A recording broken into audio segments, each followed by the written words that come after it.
Hello everyone. Last video we understood about different data types and variables. In this video we will understand two things: literals and taking inputs from user. And if you haven't started following this playlist, please start. You will learn Java with most real world examples and you will love this. And do subscribe channel and like videos. Comment below if you have any queries right now or after watching this video, I will answer. Now let's get started. In earlier video, we have created a simple hello world Java program and we are printing a hello world string in our console. Now I am going to use this same program for now. So here, to understand the literals, I will be declaring two variables. One is going to be of int type, and let's say for example I want to store total number of students,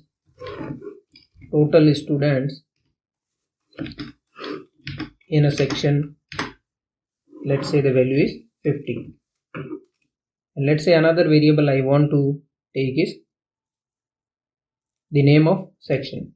So the name of section can be A, B, C, and that is just one character, so we can declare that as of character type.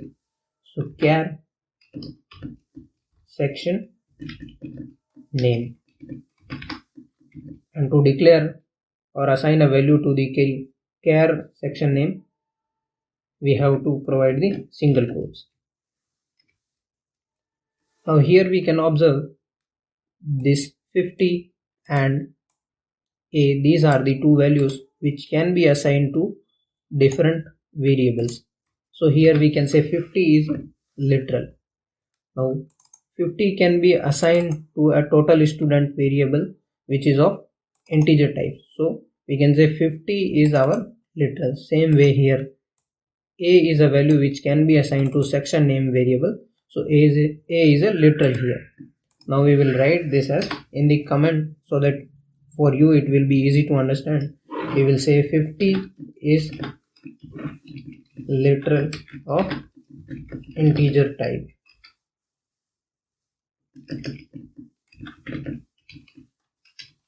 Similarly for A, what we will write? A is literal of char type. Now this is about the literals. Now let's understand about taking the inputs from user. Now why there is a need of taking input from user is because here we have hard coded our value. Let's say total student is a variable and we are providing a 50 value. So every time whenever we will run this program, we will be storing 50 to this variable and we will be storing A to this section name. For now I am going to remove this section name variable. So we will be dealing with total students variable only. So let's say we want to store different value every time a user run this program and the user want to provide some value, some dynamic value to this variable. So to do that thing, we need something called taking input from user. So to take the input from user, we have a console and we will be writing some value in our console and our program will be reading that value. So to read some value from our console, we need an object of scanner class. So name itself is scanner and we can understand the scanner class is used to scan or read the values from console. So we need to create an object of scanner class that is going to be scanner sc, and we have to use the new keyword and we have to take a constructor call and we have to provide the argument to this. So we have to provide argument is system.in.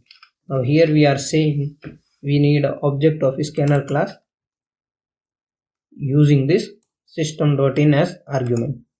Now using this sc as object, we will be able to read anything from our console. Now let's say in console we will be providing integer value and we want to read. So we will provide sc.nextInt. Now whatever the next thing will be available in the console, which will be going to be of type integer. Now one more thing here we have to keep in mind is that here if we are saying next int, so we have to provide the integer value only. If we are going to provide any character or string, we are going to get some error. Now with this statement sc.nextInt, we are saying our Java program to read the value, but we are not storing that value into any variable.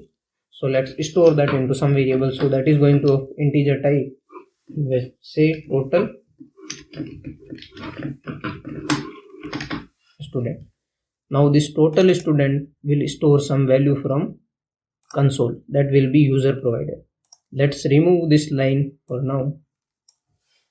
Now to verify whether our total student is storing the value which is provided by our user in console or not, what we can do is, we can, instead of printing this hello world, we can print our total student variable. Now we will run this program and we will provide a value in console, and the same value should be printed. So we will be sure that whatever we are providing in console, that same thing is getting stored in our total student variable, and the same thing is being printed from our println command. So let's run the program for now.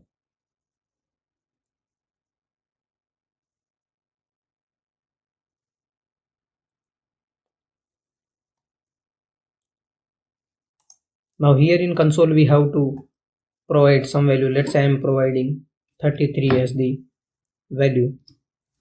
Now here you can observe, after providing 33, our scanner object, that is sc.nextInt, read this 33 and assign this value to total student variable, and the next line system.out.println total student, that line is printing our total student value, that is 33.